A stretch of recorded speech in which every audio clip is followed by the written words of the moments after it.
Jadi tadi Anda sudah jelaskan seperti apa pengawasan akan dilakukan ketika pembagian BLT tersebut. Namun mungkin yang menjadi pertanyaan di tengah masyarakat adalah seperti apa sanksinya? Apakah ada sanksi tegas dari KSP jika ternyata ketika secara teknis penyaluran itu tercium indikasi melakukan kampanye terselubung? Silakan Pak Edi. Oh, kalau soal kampanye bukan kewenangan KSP dong, itu Bawaslu itu ya. Nah kalau KSP itu gini, kalau kita menerima pengaduan, kadang-kadang bukan hanya pengaduan ya, kita juga secara proaktif melakukan pengawasan ya. Misalkan tadi yang saya sebut inclusion error, exclusion error itu ya, itu kita secara proaktif kita melakukan pengecekan di lapangan dan memang ada. Bahkan kita menemukan misalkan kita sebutnya seringkali error data dan error program. Kalau error data itu even yang tadinya yang sebenarnya kita anggap layak menerima ternyata tidak tercantum di dalam data gitu ya. Nah jadi itu kita ingatkan kalau di KSP kan kita kemudian mengundang, mengajak bicara Kementerian Teknis terkait bagaimana kemudian untuk memperbaiki. Jadi kalau kami di KSP tidak dalam kewenangan untuk memberikan sanksi, bahkan sanksi kepada KL, apalagi sanksi terkait pemilu kan sudah ada lembaga yang berwenang ya. Tetapi komitmennya adalah untuk memperbaiki dan kita lakukan ya tanpa kemudian kita memberikan sanksi karena memang bukan kewenangan di kami di KSP. Demikian. Baik, kita beralih lagi ke Pak Rusli. Pak Rusli, kalau menurut Anda sendiri diperlukan sanksi atau tidak sih apabila ternyata ada kecurigaan atau mungkin dugaan penyelewengan di saat pembagian BLT ini? Oke, Mbak. Pasti sanksi perlu ya. Dan ada beberapa mekanisme undang-undang yang memang tadi sama Pak Edi sudah ada tadi melalui inspektorat ataupun yang lainnya. Tapi yang perlu itu adalah yang saat ini mulai ada sanksi quote and quote dari masyarakat, sanksi moral follow up ke media sosial sehingga itu akan menjadi sebuah quote and quote sanksi moral. Kita lihat beberapa kasus yang mencuat di tahun kemarin, misalnya jalan rusak ataupun ketidakadilan di hukum dan sebagainya yang di blow up di media sosial, itu menjadikan ada semacam perbaikan. Dan saya kira ini menjadi salah satu pelengkap sanksi kepada para pengambil kebijakan ya, kalau seandainya mereka alpa terhadap apa-apa yang mereka delivery kepada masyarakat tidak sesuai dengan tujuan yang digariskan di awal, seperti itu. Baik, di sisi lain juga Pak Rusli kita tahu ketika BLT ini akan dikucurkan selama 3 bulan ke depan dan jika anggarannya ada mungkin akan dilanjutkan lagi. Anda melihat seperti apa struktur keuangan kita saat ini untuk terus-menerus memberikan BLT?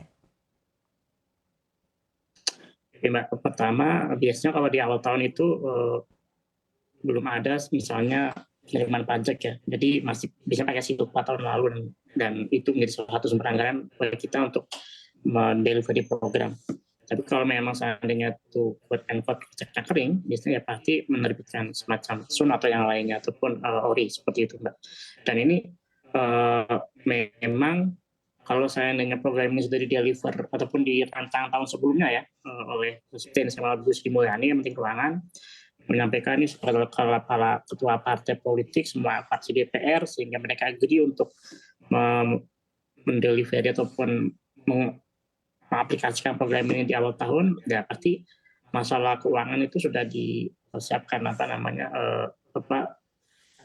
Dan kalau saya baca-baca ada kan beberapa yang mungkin nanti kayak ini bisa mengoreksi bantuan ini lebih bantus El Nino ini kan lebih kepada jenis beras ya, berarti in kind dalam bentuk barang. Dan memang ada jenis bantuan lain yang memang bentuknya itu adalah yang bentuk cash transfer pakai uang.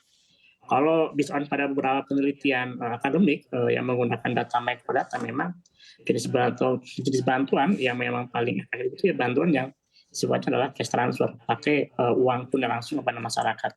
Itu dalam bentuk barang seperti itu.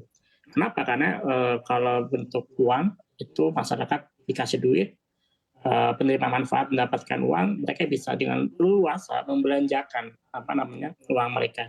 Jadi kalau seandainya itu dalam bentuk barang itu rawan penyelewengan, dalam artian misalnya misalnya tidak tepat jumlah yang harusnya sekian kilo dikurangi seperti itu.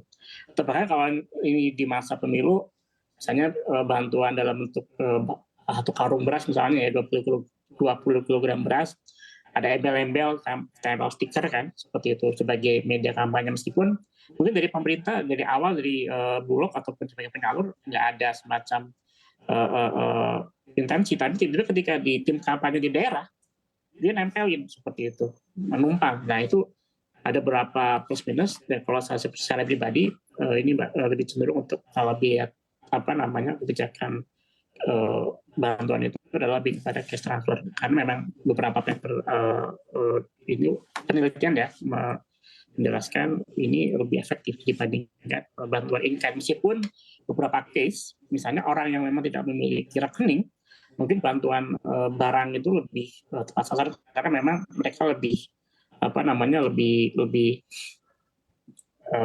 enak atau easy untuk menerima barang itu daripada harus menerima cash transfer, harus jalan jauh ke bank ambil duit. Nah itu dan saya kira ini harus masih ada semacam mix polisi antara yang cash transfer sama yang barang sehingga disesuaikan dengan profil penerimanya.